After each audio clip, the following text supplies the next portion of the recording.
I'm going to discuss Schopenhauer, the world as idea, or his book World as Well an Idea, in the world as idea first aspect in book one, and I've done the first two things, first two propositions. I'm doing number three now.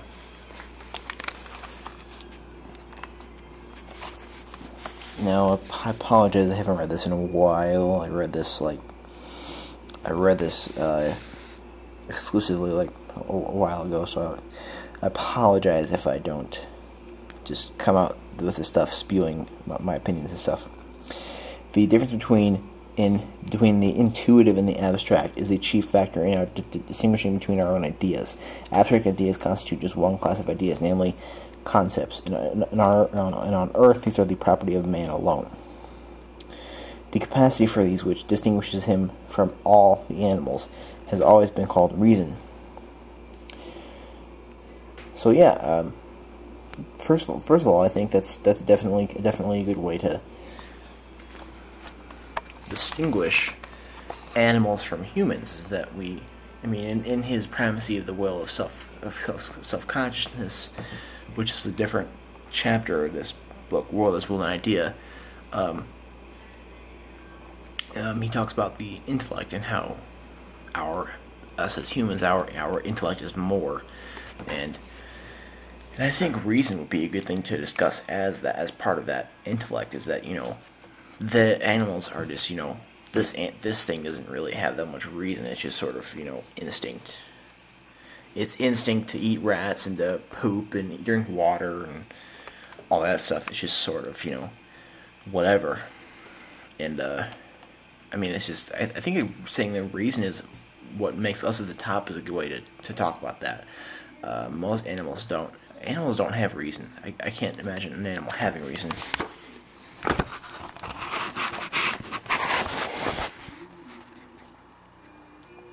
Later we shall consider these abstract ideas by themselves, but first we shall talk exclusively about the intuitive ideas. These comprehend the whole visible world, or the sum total of experience, along with the conditions under which experience is possible. It is, we have already said, a highly important discovery of Kant that these very conditions, these forms of the visible world, that is the absolutely universal element in its being perceived, the property common in the same way to all its phenomena, space and time, even when taken by themselves and apart from their content, can be not only thought in the abstract, but also perceived directly. If this perception or intuition is not the same kind of phantasm by recurrence borrowed from experience, but is so entirely independent of experience that, on the contrary, experience should be considered dependent on it. In that the qualities of space and time as they are known in a priori perception or intuition are, for all possible experience, valid as laws to which such experience must conform everywhere.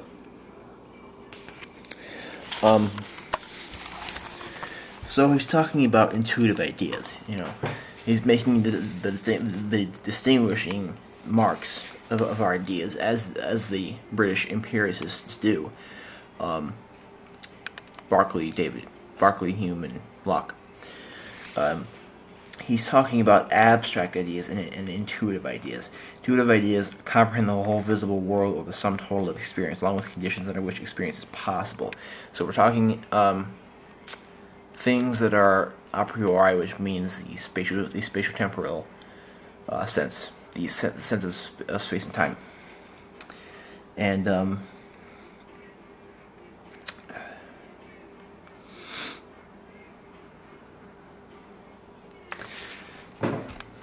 so he's kind of talking about these intuitive ideas. Now, I'm just reading some George Berkeley, and he was kind of talking about in his introduction to On Principles of Human Knowledge.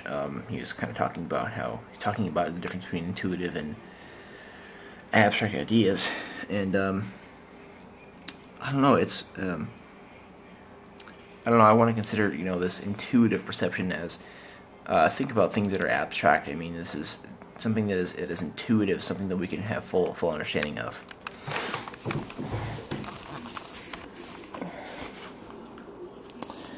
Accordingly, in my essay on the principles of sufficient reason, I have treated space and time insofar as they are perceived as pure and empty of content, as a special and independent class of ideas.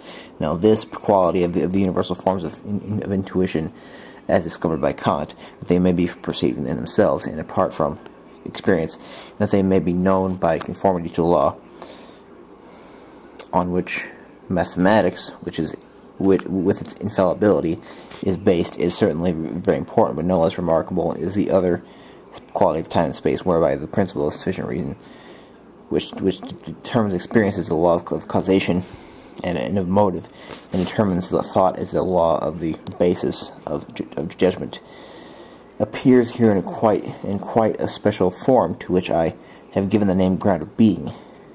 In time, this is the sequence of moments, and in space, the positions of its parts, which reciprocally determine one another ad infinitum.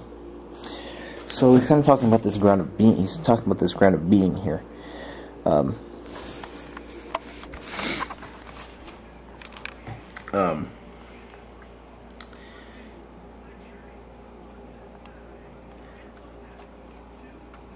Okay, so now this is the quality of the universal forms of intuition as discovered by Kant, that they may be perceived in themselves and apart from experience, and that they may be known by conformity to a law in which mathematics, with its infallibility, is based, is certainly very, very important, but no less remarkable is the other quality of time and space, whereby the principle of sufficient reason, which determines experience as a law of causation and of motive, and determines thought as a law of basis of judgment, appears here in quite a special form, to which I have given the name ground of being. So he's kind of giving this ground of being, he's kind of attributing this ground of being to intuitive ideas.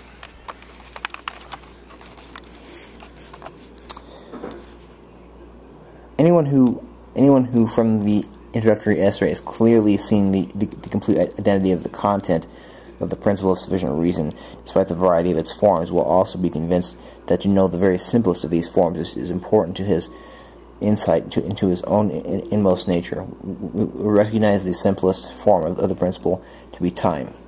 Each moment in time exists only insofar as it has effaced the preceding one, its progenitor, and only to be itself in turn as quickly effaced.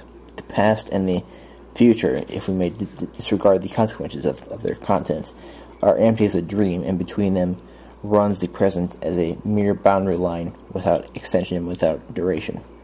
Likewise, in all other forms of the principle of sufficient reason, we shall find the same emptiness, and so we shall see that space and time and the whole content of both, that is, all that proceeds from causes and motives, has a merely relative existence, and has existence only through and for another like it, that is in turn only just as permanent. The essence of this viewpoint is old. Heraclitus lamented the eternal flux of things. Plato degrades the object to that which is ever becoming, but never being. Spinoza called it the doctrine of mere accidents, of the one existing and persisting substance. Okay. So, basically, he's kind of incorporating this whole thing of the principle of sufficient reason. And again, that is the thing that the belief that things stand in necessary relation to other things. So, if a certain set of beings exists, then there are beings that are preceding it that are the reason for these beings' existence. So he's kind of discussing time. Now, when Schopenhauer was talking about time here, I'm going to read this part about time again. We recognize the simplest form of this principle of sufficient reason to be time. Each moment in time exists only insofar as it has effaced the preceding one, its progenitor, and only to be itself in turn as quickly effaced. The past and the future, if you may disregard the consequences of their content, are empty as a dream, and between them runs present as a mere boundary line without extension and without duration. So this makes me think about Edmund Husserl's The Phenomenology of Internal Time Consciousness, because Husserl goes into deep detail about time. He goes about how our consciousness of time and all this stuff. I have videos about that somewhere on my channel. Like maybe 3 or 4 months ago I did those. But I don't know, it's kind of like the principle of sufficient reason seems it also relates to time, because he's kind of showing here through intuitive ideas that we can see how the principle of sufficient reason relates to space and time, because we have this ground of being here. We have this understanding of, because of the principle of sufficient reason, we have this, ground of being, and we have this understanding of time, and we understand what's now, what's now. We understand what's not now, and we have all these understandings. And I think this is all in the and this is definitely in the ground, in the hall of all the stuff of intuitive ideas. And then, likewise, in all other forms of the principle of sufficient reason, we shall find the same emptiness. We shall see that space and time and the whole content of both, that is, all that proceeds from causes and motives, has a merely relative existence, and has existence only through and for another like it, that is in turn only just as permanent. So, and again, he's saying that space and time exist through the principle of sufficient reason, through causality and motive. And he's saying here that the existence of space and time is relative. So this is a definite idealist idea, which I definitely have to agree with. Let me read it again. Likewise, in all other forms of the principle of sufficient reason, we shall find that the same emptiness. We shall find the same emptiness, and we shall see that space and time, and the whole content of both, has a merely relative existence. Has existence only through and for another like it. That is in turn only just as permanent. The essence of the viewpoint is old. Heraclitus lamented the eternal flux of things. Plato degrades the object to that which is ever becoming, but never being. Spinoza calls it the doctrine of mere accidents, of one existing and one persisting in substance. What is thus known as mere phenomenon kind of opposes to the thing in itself. Lastly, the ancient wisdom of the Indian philosophers declares, it is Maya, the veil of deception, which covers the eyes of mortals and makes them see a world which one cannot say either that it is or that it is not, for it is like a dream. It is the sunshine on the sand, for which afar the traveler mistakes for water, the piece of rope cast to the ground, which he mistakes for a snake. These similes are repeated in innumerable passage of the Vedas and the Puranas.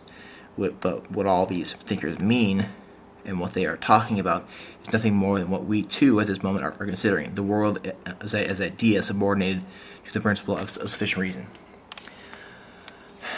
I love this dude.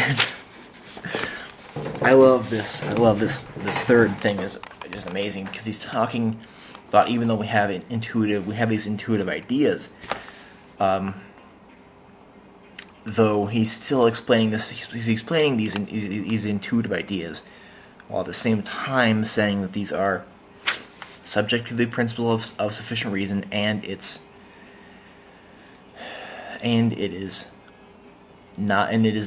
something that is relative to us, and it's only existing for us. So I don't know. This is very cool, I think.